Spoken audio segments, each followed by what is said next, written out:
देखो, आपको एक परिपथ दिया गया है जिसमें तीन प्रतिरोध R1, R2 और श्रेणी क्रम में जुड़े थे। श्रेणी क्रम का मतलब यह है कि जिसका दूसरा सिरा अगले प्रतिरोध के पहले सिरे से जुड़ा हो। यहाँ देखिए डायरेक्ट जुड़ा हो। आपको इन प्रतिरोधों का मान दिया गया है 2 और दूसरा प्रतिरोध 3 ओम और तीसरा प्रतिरोध 5, और कह रहा है इन सब के साथ जो बैटरी लगी है वो कै वोल्ट की है, 3 वोल्ट की। तो आपको बताना है बेटा इस सवाल में जो ये प्रतिरोध दिख रहा है उनके सिरों पर विभवांतर मतलब यहाँ V1 बताना है, इसका कौन सा है V2, और यहाँ पे क्या बताना है V3। ये सारे मान आपको बताने, V1 बताना है, V2 बताना है, और तो सबसे पहले क्या होगा, धारा निकलेगी बैटरी से, वो कौन सी धारा होगी, कैपिटल आई। वही आई यहाँ ऊपर जाएगी, वही आई धारा इसमें जाएगी, फिर वही आई यहाँ भी है, फिर वही आई यहाँ भी है, और यही आई यहाँ से निकल जाएगी और यहाँ पे वापस बैटरी में उतनी ही धारा आ जाएगी। ठीक है, तो देखिए कौन सा क्रम चल रहा है, श्रेणी क्रम। तो क्या लिखेंगे, क्योंकि R1, R2 व R3 श्रेणी क्रम में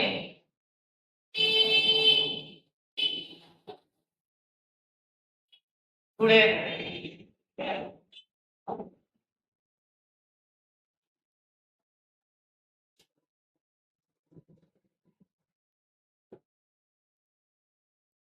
श्रेणी क्रम का सूत्र क्या है, R बराबर R1 plus R2 plus R3। सारे मानों को आपको जोड़ देना है। R1 का मान कितना है, 2, 3 और 5, कितना हो जाएगा 10। ठीक है, ये तो आपका प्रतिरोध हो गया। अब हम क्या निकालेंगे, धारा निकालेंगे, क्योंकि आप V1 V2 तब पता कर पाएंगे जब आपको R पता हो और उसके बाद I भी पता हो। I बराबर सूत्र होता है V बटे R। V का मान कितना दिया हुआ है 3, और R का मान कितना आया है 10, 0 से 0 तो कितना आया, I का मान आ गया 3 एम्पियर। लेकिन ये हमारा आंसर नहीं है, हमें क्या बताना है, V1 बताना है, V2 बताना है, और तो V1 का फार्मूला होता है बेटा V बराबर I गुणे R। तो बताओ R1 में कितनी धारा जा रही है, I1, R1 में I जा रही है, V1 बराबर I गुणे R1, क्योंकि R1 का मुझे R1 में ही तो V1 है, तो इसलिए यहाँ V1 लिखा, तो उसका धारा लिखे और गुणे प्रतिरोध। I का मान कितना आया है 3 गुणे R1 का मान कितना है 2, तो 3 दूनी 6 वोल्ट। आगे बढ़िए, ये पहला आंसर। अब क्या निकालना है V2। जरा बताओ V2 वाले में भी कितनी धारा जा रही है, I गुणे R2 हो जाएगा। तो I का मान कितना आ चुका है 3, R2 का मान कितना है 3, 3 का 9 वोल्ट। V3 का मान क्या, V3 वाले में भी तो धारा आई जा रही है, तो V3 बराबर I गुणे, जैसे यहाँ R2 लिखे यहाँ क्या होगा R3। I का मान कितना है 3, R3 का मान कितना है 5, 3 बचे 15। देखो दो तरीके क्वेश्चन बनते हैं, एक तो श्रेणी क्रम में दिया रहेगा, तो सबसे पहले आप श्रेणी दिया हो या समांतर दिया हो क्या निकालेंगे, तो जब आर आ जाएगा तब क्या निकालेंगे, आई। ये भी यही फार्मूला रहेगा। उसके बाद अगर आपको विभवांतर बताना है प्रतिरोधों में, तो V1 निकालने के लिए देखेंगे कि V1 निकालना है तो R1 वाले में धारा कितनी आ है। अगर श्रेणी लगा तो श्रेणी के लिए ऐसे ही सूत्र लगेगा, और अगर समांतर है तो उसमें बराबर कर देना है, जो कल बताया। ये क्वेश्चन आपका यूपी बोर्ड 2024 में आया हुआ है, ठीक है। अब देखिए बेटा, बहुत आसान सवाल है, 6 नंबर का आपके बोर्ड एग्जाम में आया हुआ है, ऐसे सवाल आ सकते हैं। तो सबसे पहले क्या करेंगे, समझ लो इधर, बैटरी से धारा निकलेगी कितनी, वही धारा यहाँ पे पहुंची, आई हो गई। कै रास्ते बन गए, ऊपर वाले में I1 और नीचे वाले में, अब यही धारा बाहर निकल जाएगी। और जब यहाँ पहुंची तो फिर से वही धारा कितनी, आई हो गई, ये यहाँ से बाहर निकली और वापस बैटरी में। तो पहला प्रतिरोध दिया है कितने ओम का, 6 ओम का। दूसरा कितना दिया है, 2 ओम। तीसरा कितना दिया है, और बैटरी का बी दिया हुआ है 12। आपको सवाल में बताना क्या क्या है वो देख लीजिए जरा। पहला सवाल आपको बताना है कि कुल प्रतिरोध कितना। दूसरा सवाल बताना है आपको परिपथ की धारा मतलब आई। तीसरा सवाल बताना है कि ये जो 0.8 है यहाँ का विभवांतर कितना है। 0.8 ओम प्रतिरोध के सिरों का विभवांतर बताना है, विभवांतर ज्ञात कीजिए, ये आपको इतना बताना है। तो सबसे पहले हम क्या निकालेंगे, तो पहला सवाल आइए हल किया जाए। तो पहला सवाल में आप देख रहे हैं यहाँ कितने रास्ते बन गए, तो जब एक से ज्यादा रास्ता हो तो वहां समांतर क्रम। तो यहाँ 2 रास्ते हैं, तो ये 6 ओम और 2 ओम किस क्रम में, समान। यहाँ लिखेंगे क्योंकि अब 6 ओम वाले का, 6 ओम वाले का क्या नाम है, R1 हुआ, और 2 ओम वाले का R2 किस क्रम में है, समांतर क्रम में है। और अगर ये समांतर क्रम में है तो समांतर क्रम में 1/r होता है, जैसे श्रेणी में R होता है तो समांतर में 1/r। और यहाँ लगाएंगे डैश, क्यों, क्योंकि अभी R3 बाकी है, अभी केवल R1 R2 ही तो लिखे हैं। तो 1/ क्या लिखा है, R1, और यहाँ क्या लग जाएगा प्लस 1/R2। इसमें को जा 1/r डैश बराबर 1/r1 का मान जरा बताइए, ये है, और 1/r2 का मान जरा बताइए, तो है। 6 और 2 का एलसीएम लेंगे 6 आएगा, 6 से 6 को भाग करेंगे 1 आएगा, 1 का 1 में गुणा 1 आएगा। 2 से 6 को भाग करेंगे 3 आएगा, 3 का 1 में गुणा 3 आएगा। तो 3 और 1 4/6 1/r डैश बराबर 2/3। यहाँ से बताइए r डैश का मान क्या आएगा, 3/3 ओम। अभी तो तुम्हारा केवल इन दोनों का मान निकला है कितना, 2/3 ओम। अब 2 को अगर आप 3 से भाग, 2 से 3 को भाग कर दीजिए तो ये मान 2 1 बच गया, क्या लगा दीजिए पॉइंट, 2 5 10। तो कितना ओम बना, 1/5। ये अभी r डैश आया, अभी ये वाला मान बाकी है। इसमें जो धारा जा रही है वो कितनी जा रही है, आई जा रही है, और इन दोनों में भी कितनी जा रही है, मतलब एक ही लाइन है तभी तो एक ही धारा है, एक ही लाइन धारा है, इसलिए श्रेणी में। तो लिखेंगे तथा कौन कौन से रेडी में, इन दोनों वाला जो मान आया है वो कौन सा, आर डैश, लिखेंगे आर डैश हुआ। और 0.8 वाला उसका क्या नाम है, R3 किस क्रम में है, श्रेणी क्रम में। जब एक ही लाइन दिख रही हो तो श्रेणी क्रम, श्रेणी क्रम में जुड़े हैं तो यहाँ फार्मूला लग जाएगा, श्रेणी में डायरेक्ट लिखते हैं आर।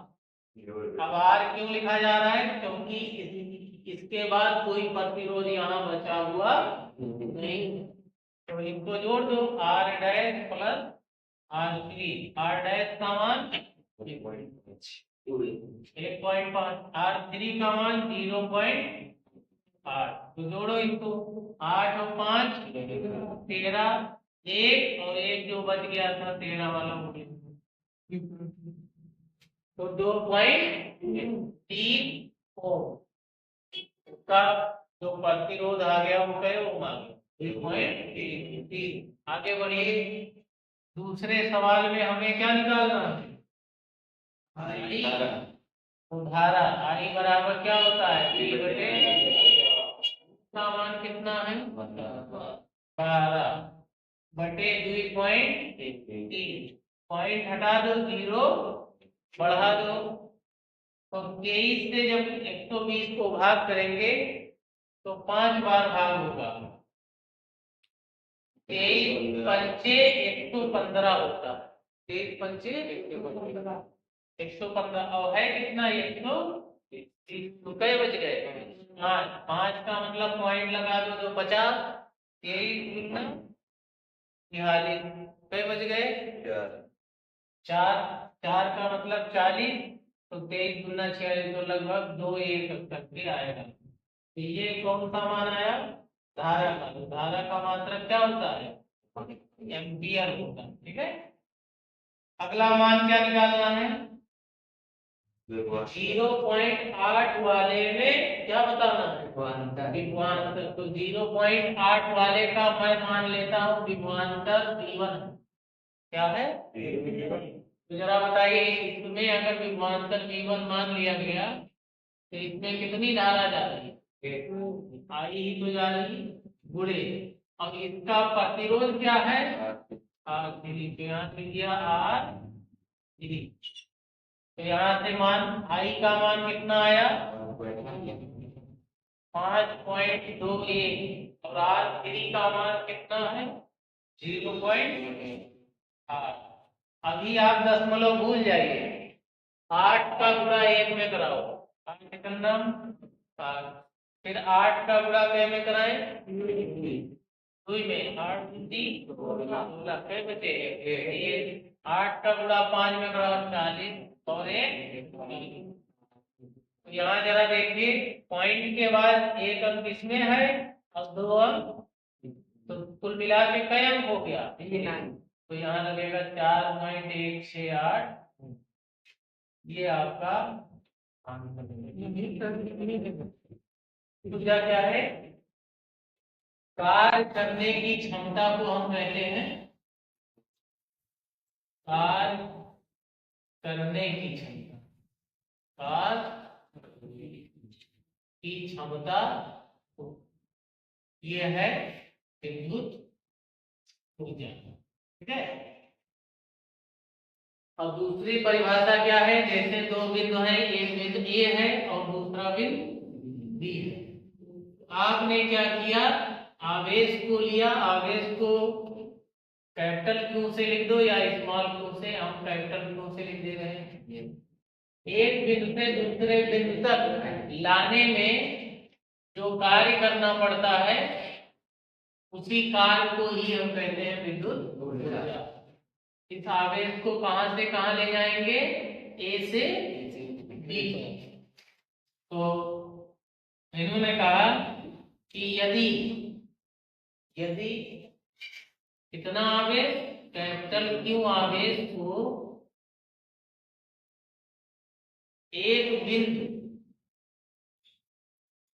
कौन सा बिंदु ए, एक बिंदु ए से दूसरे बिंदु, दूसरा बिंदु कौन सा है बी, तब ले जाने में आवेश को ले जा रहे हैं, तो ले जाने में जब किसी चीज को ले जाया जाता है तो क्या होता है, कार्य होता है। ले जाने में किया गया कार्य, तो कार्य को किससे लिखते हैं, डब्ल्यू में। डब्ल्यू माने वर्क माने कार्य। किया गया कार्य कैपिटल डब्ल्यू हो तो विभवांतर, तब विभवांतर जो मिलेगा आपका, विभवांतर मतलब V, वो कैसे मिलेगा, W बटे Q। तो हम विभवांतर सीख चुके हैं पीछे, यहाँ हमें क्या सीखना है, कार्य के बारे में। तो जरा बताओ W बराबर क्या मिलेगा। अगर मैं कहूँ W बराबर, तो W बराबर क्या लिखा, V, और ये भाग वाला कहाँ गया, गुणे में हो गया। तो V बराबर W बराबर V गुणे Q। ठीक, अब आप यहाँ से जान गए कि W का ये फार्मूला है। तो चूंकि आपको पता है पीछे आवेश जो होता है Q बराबर होता है I गुणे P। तो ये मान जरा यहाँ रख दो बेटा। तो W बराबर V गुणे Q के जगह पे क्या लिख दीजिए, I गुणे P। तो W का पहला फार्मूला क्या आ गया, V गुणे I गुणे T। ठीक है, ये जो मान आया है ये कहां से आया है, समीकरण 1 से। तो समीकरण 1 में हमने Q के जगह रख दिया है। अब क्या, परंतु ओम के नियम से, अगर आप ओम का नियम लगाते हैं तो ओम का नियम क्या कहता है, ये जो आपने डी लिखा है, डी बराबर ओम का नियम कहता है क्या होता है, आई गुणे आर। डी बराबर क्या होता है, आई गुणे आर। तो अगर मैं कहूं कि इस मान को यहां रख देना है तो जरा देखिए क्या बनेगा, W बराबर D के जगह क्या लिख दीजिए, आई गुणे आर, और आगे क्या लिखा है, आई गुणे टी लिखा है। V के जगह तो आई गुणे आर रख दिया, और आगे क्या लिखा, आई गुणे टी। तो जरा बताओ यहाँ आई और आई का गुणा होगा तो क्या बनेगा, आई स्क्वायर और गुणे आर गुणे। ये W का कौन सा सूत्र आया, तीसरा सूत्र। पहला तो ये हो गया है ना, दूसरा ये हो गया और तीसरा ये हो गया। तथा अभी तो ये तुम्हारा डी आई में था, ये सूत्र आई और आर में हो गया। अब हमें देखो आई हो गया बी के साथ, आई हो गया आर के साथ। अब हमें आई खत्म करना है, क्या क्या लाना है, आर लाना है और बी लाना है। तो बताओ अभी आपने सूत्र पढ़ा है ओम के नियम में ही, अगर कहें कि आई बराबर क्या लिखा है, डी, और ये गुणे आर है तो ये अंतिम आ जाएगा, तो क्या होता है, बटे आर। यही ओम के नियम से, तो यही मान यहाँ रख दीजिए। अतः W बराबर क्या मिलेगा, आई के जगह क्या लिख दो, B बटे आर का क्या लगा हुआ है, स्क्वायर लगा है, स्क्वायर हो गया, गुणे आर गुणे टी। अब जरा बताइए B का स्क्वायर करेंगे तो B स्क्वायर, अब नीचे आर का स्क्वायर करेंगे तो गुणे आर गुणे टी। एक आर से एक आर, तो मिला B स्क्वायर बटे आर और गुणे टी। ये W का चौथा फार्मूला। पहला तो ये हो गया W बराबर V गुणे Q, दूसरा हो गया W बराबर V गुणे I गुणे, तीसरा W बराबर I स्क्वायर आर टी, चौथा W बराबर V स्क्वायर बटे आर गुणे टी। ठीक है, और यहीं पे फार्मूला इसका मात्रक भी पूछा गया है, इसका एसआई मात्रक तो याद कर लीजिए, कार्य का एसआई मात्रक जूल होता है। क्या होता है, जूल होता है। वैज्ञानिक थे जूल, उन्हीं के नाम पे नोट कर लो।